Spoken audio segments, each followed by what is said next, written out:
Hey everybody, it's Christina with Read.Pray.Disney. Welcome back to my channel. Here we like to talk all things Disney's for all things Disney. Wow. From books to pens to planning and packing your next trip. Okay. So if you haven't already, go ahead and hit that like and subscribe. I really appreciate it. And if you are coming back to my channel, well, welcome back. Hey, nice to see you again. All right, so this is my first update for Rebel Rose, and obviously it's a different setting. I'm sitting in my vehicle waiting for my daughter's gymnastic class to be done. So I thought I'd just go ahead and take a few minutes to catch you guys up on where I'm at with Rebel Rose. Y'all, this book is not what I thought it was going to be. Can I say that? I'm going to say that. They're not my characters. They're not my Belle. They're not my Beast. Like, I'm having problems. All right. To be fair, I knew that going in, that when you're an author, you take certain liberties, and it doesn't have to be an extension of the movies, right? However, as a fan, you kind of still want an extension of the movies. So let me put it to you this way. I read up to chapter 4, or up to chapter 5, excuse me. I'll start chapter 5 this evening. And the first few chapters are pretty short. Here's the thing. The reason why it took me so long, and I'm only on about to start chapter 5, is because it's slow. You learn a few new things, but it's not something that I am, okay. Let's just go ahead and get into it. So first of all, I don't speak French. This is where audiobooks, I think, are a really, really good tool. And in actuality, this is probably this is the second hardcover book I've picked up this year. And I mean 2021. I have been reading audiobooks or listening to audiobooks all last year because my kid's 6 and I work, and there's just not enough time in the day to sit and flip through pages as much as I miss doing that. Audiobooks are for me, like I cook with them, I walk with them, I listen to them in the car and so forth. So anyway, all these French words, I really needed some audio. Now the French words, not like the book is written in French. What the French words that we're getting are exclamations and things of that nature. They're in Paris, and right now they're in Paris, and the names of streets and people and so forth. And it would be helpful to kind of know. I mean, you get it from context clues, but still. The second thing is, like I said, they're not my characters. Y'all, Beast, his name is and I'm sorry, I keep looking away because I'm checking to make sure my daughter doesn't walk out of dance class or gymnastics class. So anyway, Beast, he goes by Leo. Like, what the, really? Leo? We can't call him Adam? Evidently, Leo, oh, I'm sorry, spoiler alert. If you don't want spoilers, move on. I'm gonna give you a few moments. Okay. All right. So for here going forward, if you are sticking with me, I am to understand that you don't mind spoilers, because I'm gonna spoil it. Or at least not spoil. I'm just gonna let you know how the story is going. So for right now, Leo, or our Adam, he doesn't want to be called Adam because when he was younger, his mom used to call him her little lion, but in French. I'm not gonna say how you pronounce that. I don't know. Again, that's why an audiobook would be helpful.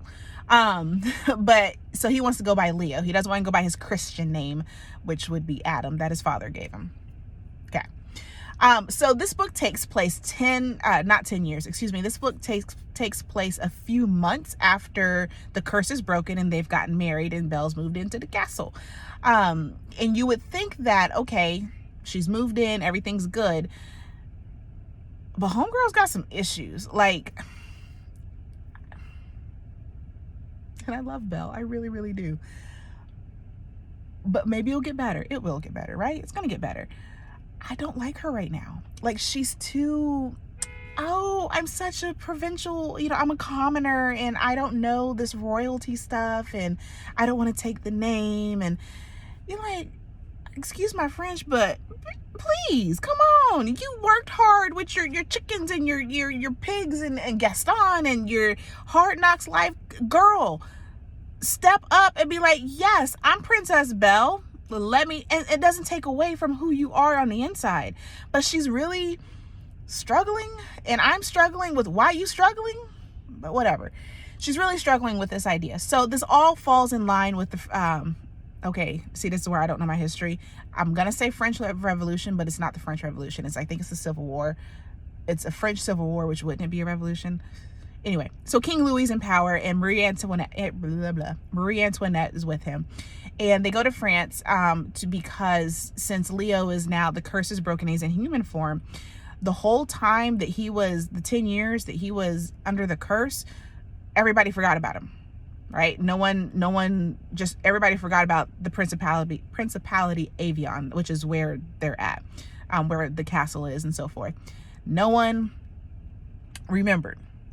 So he is awake and he's good, not awake, but he, they're awake and out of this curse. And so he's going to, realign loyalties with the king. And so they go to France to do this. And in Paris, Leo has a cousin, and this cousin is a cousin that he grew up with up until the curse happened. And they grew up together anyway. So they go to stay with him while he goes to court. And you're talking about powdered wigs and powdered faces and all of that kind of France.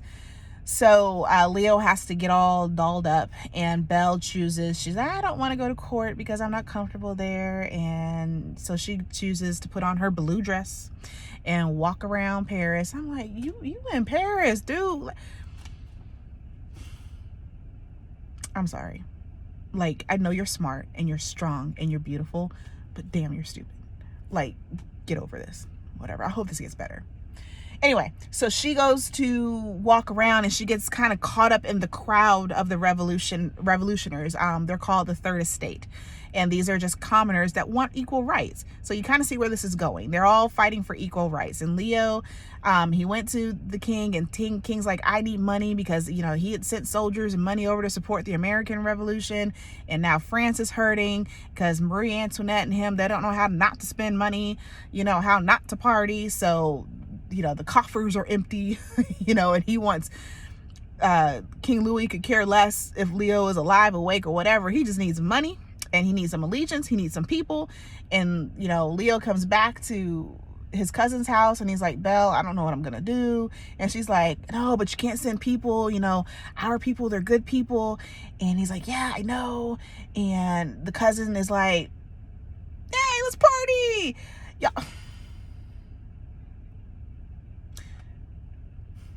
Nothing amazing has happened. There has been no magic. And I think that's what's really pissing me off. There's been no damn magic. Where the hell is the magic so far? Anyway, but I guess it's going to come. So, stay tuned. Next week, I'll let you know. I'll update you. Hopefully, I'll get past chapter 5. I'm sure I will. Damn. Come on. I get in a history lesson right now, and I didn't read this for history. But, whatever. We'll see how it goes.